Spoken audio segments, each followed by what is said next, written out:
Hey, I'm Ethan, and today we're reopening the Fear Collective to explore the scares and subtext of 2013's Under the Skin.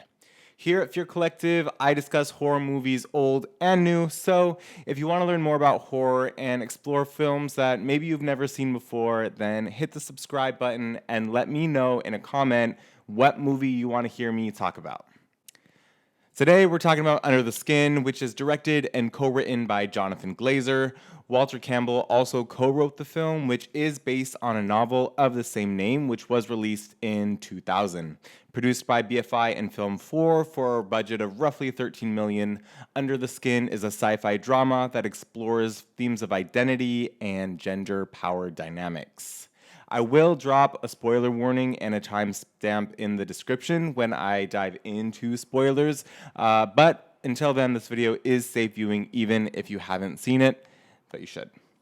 Under the Skin's loose narrative follows Laura, a robotic and singularly focused character, as she navigates what's framed as a foreign world. While it's not explicitly stated within the film, we're to believe that Laura is an alien of sorts with one sole purpose: hunting men. A droning score undercuts assorted frames of an Irish city, featuring footage shot on hidden cameras so as to capture society through a more authentic lens. This is the film's strongest achievement, in my opinion, eloquently balancing realism of the modern world and the fantastical pursuits of an alien manhunter. Now, director Jonathan Glazer said that he wanted to depart from the conventional narrative of the novel and lean more into a broader experience of an alien in a foreign land.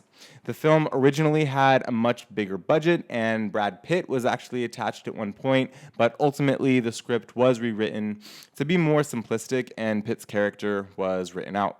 The resulting feature is a collection of scenes that are presented coldly and unflinching, or, as Daniel Landon, director of photography, describes it, with an objective gaze. The film is very much a slow burn and feels more like a meditation on humanity and gender dynamics than a high-octane sci-fi thriller. But Under the Skin manages very well to get under your skin with a handful of punishing sequences that feel unsafe and off-kilter. This is definitely the sort of movie that challenges viewers to look deeper than the surface level to explore the film's full spectrum of themes. It's very unique in that many sequences of the film were filmed in secret with the use of hidden cameras in an effort to maintain naturalism without the pretense of filming a movie. Scenes filmed on busy city streets, crowded malls, and nightclubs, they were filmed this way, capturing real people doing real things. Now, I am going to get into spoilers to discuss one of my favorite sequences in the film, so this is a good place to pause if you want to check out the movie and come right back. Now, the film's scariest sequence is when we see Laura lure a man back to her home. It's an inky black void where her victims unknowingly sink to the point of no return.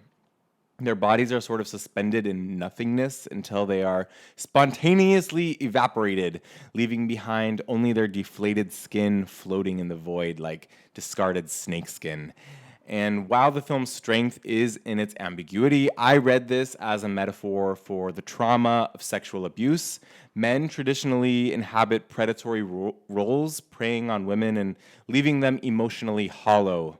Under the Skin subverts this trope by allowing Laura to fulfill the role of predator, objectifying men in the way that they do women traditionally. This reading makes Under the Skin feminist as fuck and one of my new favorite films. I'm rating Under the Skin an 8 out of 10. If you're a fan of pensive, high-concept films like Annihilation or In the Earth, Under the Skin is for you. This is definitely a movie to watch without distraction in a quiet, dark environment with a good sound system because the sound design is fucking killer.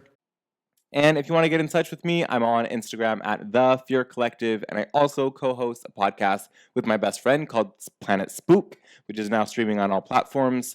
We discuss real life and fictional horrors, so give us a listen if you want more spooky content. Until next time, guys, the collective is now closed.